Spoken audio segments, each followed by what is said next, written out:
This is London Calling in the overseas service of the BBC, calling New Zealand, Australia, the Far East, India, Persia and Iraq, East Africa, the Near East, Italy, North Africa, Malta, Gibraltar, and the whole of the Mediterranean area, Central Africa, South Africa, West Africa, Canada, the United States of America, the British West Indies, Central America, and South America. In a few moments, we shall hear His Majesty the King. This is London. In a few moments, His Majesty the King will speak to his people at home and overseas. He will also be heard throughout the United States of America. 4 years ago, our nation and empire stood alone against an overwhelming enemy with our backs to the wall. Tested as never before in our history, in God's providence, we survived that test. The spirit of the people, resolute, dedicated, burnt like a bright flame, lit surely from those unseen fires which nothing can quench. Once more, a supreme test has to be faced.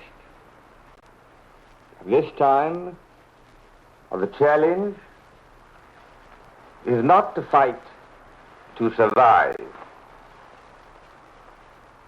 but to fight to win the final victory for the good cause. Once again, what is demanded from us all is something more than courage, more than endurance. We needed a revival of spirit, a new, unconquerable resolve. After nearly 5 years of toil and suffering, we must renew that crusading impulse on which we entered the war and met its darkest hour.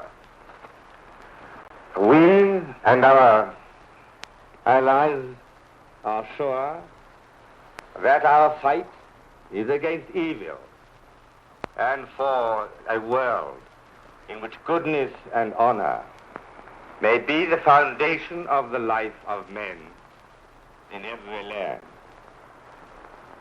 That we may be worthily matched with this new summons of destiny, I desire solemnly to call my people to prayer and dedication.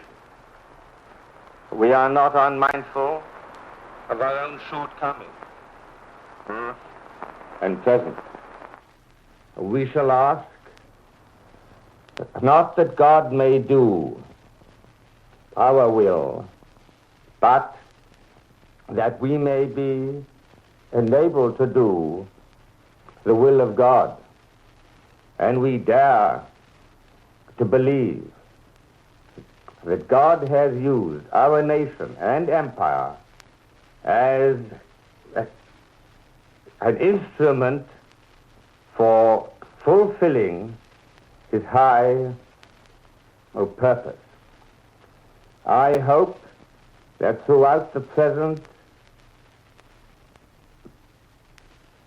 crisis of the liberation of Europe, there may be offered up earnest, continuous, and widespread prayer. We who remain in this land can most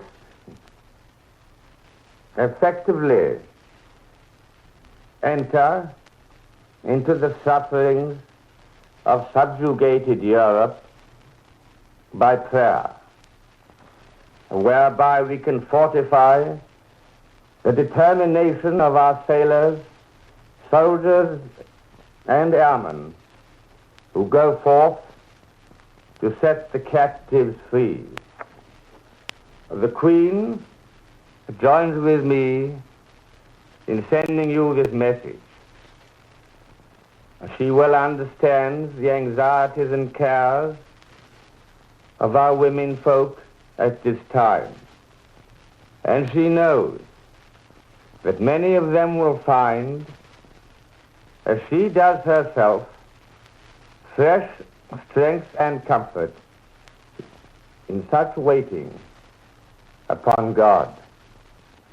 She feels that many women will be glad in this way to keep vigil with their men as they man the ships, storm the beaches, and fill the skies.